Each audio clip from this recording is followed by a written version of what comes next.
Name's Yvonne. I'm here in my studio down in Somerset. Rainy old morning today, and I've popped in to show you one of my pieces and describe to you how I made it. What I've chosen is a piece that causes a lot of interest and lots of people ask me how it's done, so I thought it might be a good one to use as a demonstration for yourselves today. What it is, it's this pendant, and it's called a stone on stone setting, and I've got a turquoise there, the round stone, set onto the snowflake obsidian, which I thought was an absolutely lovely shape and really unusual. So the way I go about making this is both stones are set in sterling silver in a bezel in fine silver bezel wire, and both stones are set onto a back plate.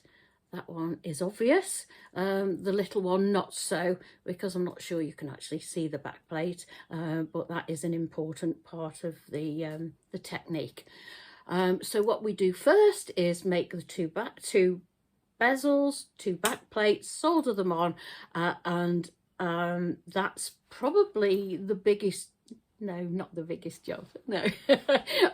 That's a lot of it done anyway, because that's the time consuming bit. We do all our soldering first on the larger piece. Well, I've attached two part jump rings on there to attach an open chain, because I thought that went with the design much better. Often I do it, and it suits it to have a bezel set on the center, so that it all depends on your design really. So in this case I've chosen the two jump rings. So once you've got those soldered on and your back plate made, that's the soldering finished on that part of it. Now I'll put this down, because on the smaller stone the next thing to do is get the bezel that you've made for the small one, and you solder it to a piece of sterling silver tube. It's exactly the same as tube you would use for a silver tube setting. In fact, I use it a lot for tube setting. I love tube setting, but on this occasion I put it onto my soldering block. Let me hold it like that, and I hold it in my cross lock tweezers, third hand, whatever you use, and solder it on into the center vertically like that.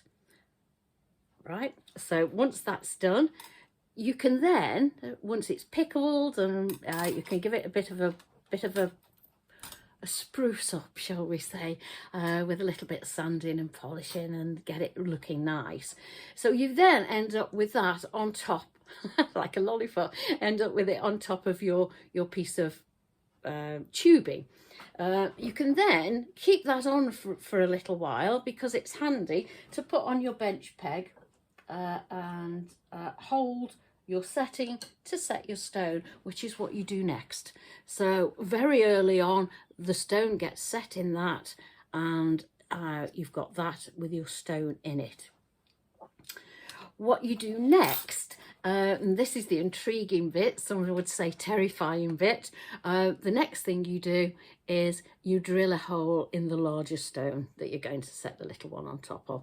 Now I thought, because of the shape of this one, the round stone fitted very nicely in the corner there. Sometimes I put them in the center.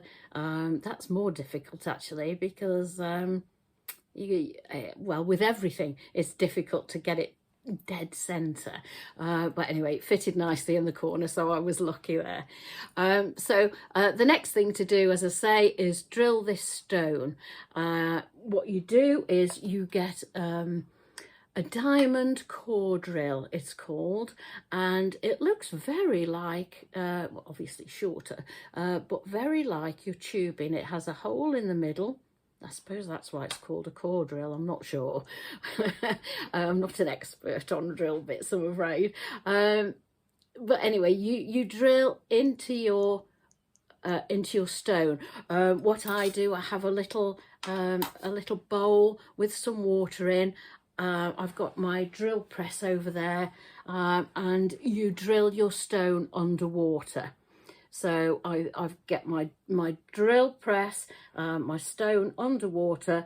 I mark where I need the hole, and you have to hold it very still. The drill press does make it a lot easier. I don't know how people do it with a Dremel or a Fordham or whatever. I would imagine that's a lot more difficult, but it makes it, because you can set it all up and get it in place on the drill press, it makes it a lot simpler.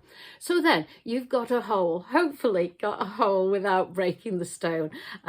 It's absolutely terrifying the first time you do it, but you do get used to it, and very rarely goes wrong if you go slowly and carefully and keep bringing the drill out, letting it cool down, etc., as you normally do.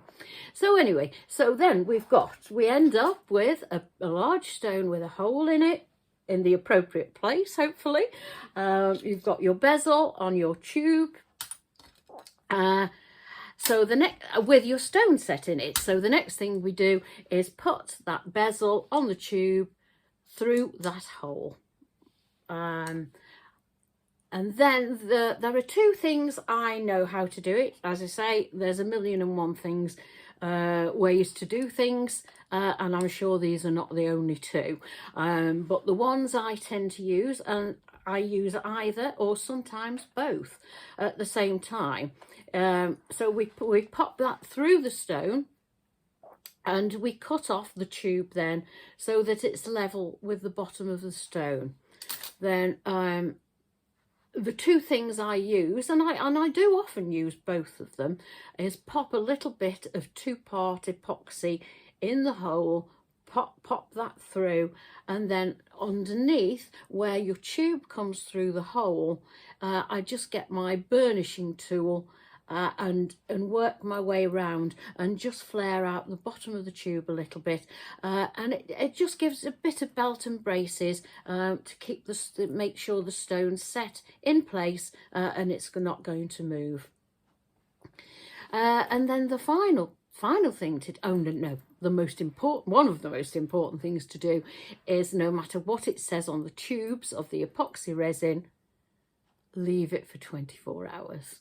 If it says 5 minutes, don't believe it. Leave it for 24 hours.